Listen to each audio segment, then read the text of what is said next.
pool, it will do nothing. I call the honourable member Alfred Nairo. I move that the question be now put.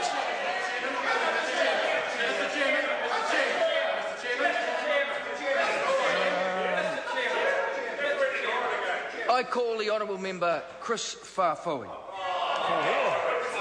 No surprise there. No surprise there. Thank you very much, Mr Chair.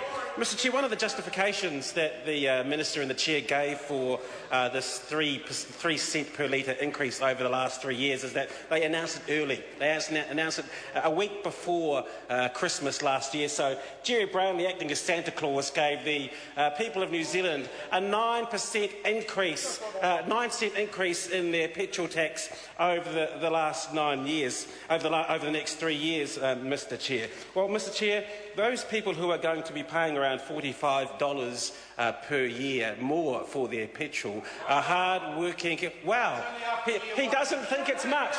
There he goes, John Hayes across the hall, the MP for Wairarapa, doesn't think that's much. Well, he might not think it's much, but Mr Hayes, when you add that on to they do in Dannevirke, they do.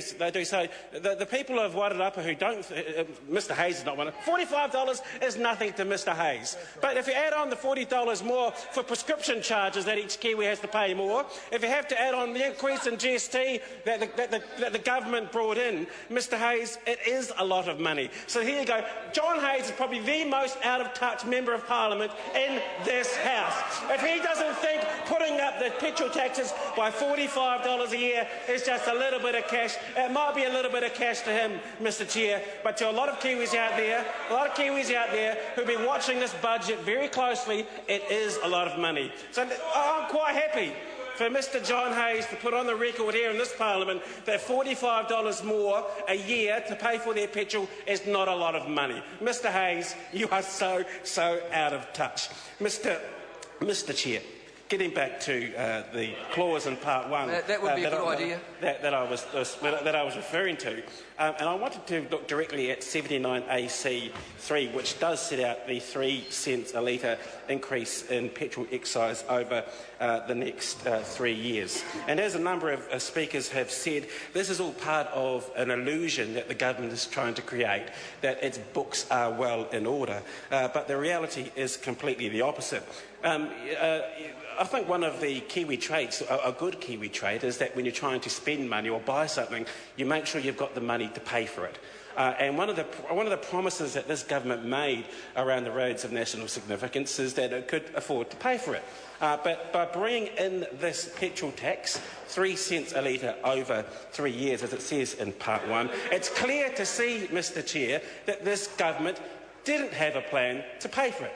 They didn't have a plan to pay for it at all, so they've been forced to come to this House and bring in a petrol tax of 3 cents a litre, as it says in Part 1, to help pay for it.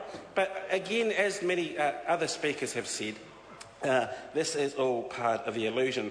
And I just wanted to put that in the context of the Kapiti Expressway, because the government thinks that the roads of national significance are a good investment for Kiwis. Now, if $45 for each Kiwi motorist is not a lot for Mr Hayes, let's just see what kind of return on investment that Kiwis are going to get. Because in terms of the Kapiti Expressway, a leaked report by Becker showed that the $500 million spent on the Kapiti Expressway was going to have a benefit-cost ratio of 0.2.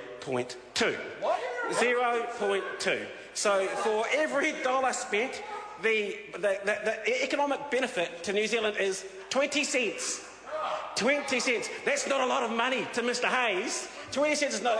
That's a drop in the bucket to Mr Hayes. But that shows just how stupid some of these roads of national significance are.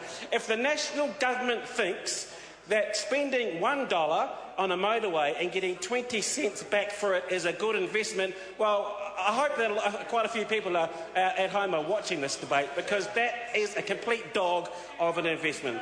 So, Mr Chair, going back to that 3 cents a litre increase, Mr Chair, And back to the Kapiti Expressway, how much money are we talking about? Well, we're talking about $515 million. Now, I think that even Mr Hayes would agree that that's quite a lot of money. And the return over a 30-year period is just $118 million. Now, in an economic sense, Mr Chair, that doesn't make sense. Mr Chair, Mr Chair, Mr Chair, Mr Chair, Mr Chair, Mr I call Chair. the Honourable Trevor Miller. Oh, that's an out, Speaker.